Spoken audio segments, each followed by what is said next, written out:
তোমাদের আবারও good evening ও অনেক অনেক ভালোবাসা ও প্রণাম জানিয়ে আবারও একটা নতুন ব্লগ নিয়ে তোমাদের সামনে চলে এসেছি। তো আমরা ছিলাম কোথায়, ঘুম স্টেশন থেকে আসলাম। আসার পথে বলেছিলাম ভীষণ খিদে পেয়েছে, তো একটা পিৎজা নিয়ে নিলাম। সেটা খেতে খেতে প্রায় সন্ধে তো হয়েই গেছে। সন্ধে না, আমাদের রুমে ফিরতে তখন প্রায় 8:30-9টা মতো বেজে গেছে। এই দেখো আমি হোটেলের রুমের বেলকনিতে আছি। এবার হোটেলে গেলাম, হোটেলে গিয়ে একটু ফ্রেশ হলাম, একটু চা খেলাম। তারপরে ভাবলাম যে এবার বেরোই, কিছু খাওয়া দাওয়া করতে হবে আর কিছু কেনাকাটা করতে হবে। আর দার্জিলিংয়ে এসেছি আর মার্কেটিং করব না, এটা কখনো হয়? যেহেতু আমি আগের দিনই মার্কেটিং করে নিয়েছি, তাও আমি যে দার্জিলিং মলের কথা শুনেছি সেটা তো আমি দেখিনি। তো আজকে যাই, দেখে আসি কেমন মলটা। আমাদের সঙ্গে থাকো, তোমরাও দেখতে পাবে। আর তোমাদের আরেকটা কথা বলি, আমার সঙ্গে থেকো, আমাকে ফলো করো, আমাকে সাবস্ক্রাইব করো।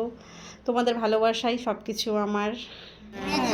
সত্যি খুব মনোরম জায়গা, এখানে না আসলে বোঝা যাবে না।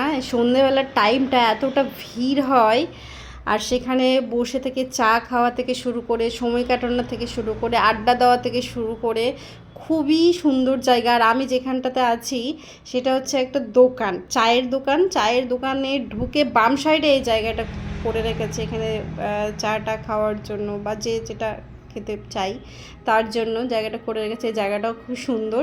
তো ভাবলাম একটা ছবি টবি করে নিই। তো তোমরা যদি দার্জিলিংয়ে আসো তো অবশ্যই এখানে এসো।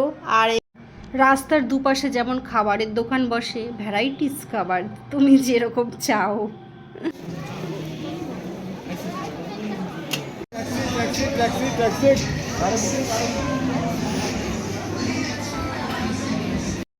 আর একটা বিশেষ আকর্ষণটা কী হচ্ছে বলো তো, রাস্তার দুপাশে শীতের জামা কাপড়ের দোকান আর দোকান দোকান, মনে হয় যেন শেষই হয় না, দেখেই যাই নিয়ে যাই, যা দেখবো তাই যেন নিতে ইচ্ছে করছে। আর একটা কথা বলি, আমি যেগুলো পরে আছি এগুলো কিন্তু আগের দিনই মার্কেটিং করেছি। এখানে ভিডিওটা শেষ করছি, বাই বাই, তোমরা ভালো থেকো।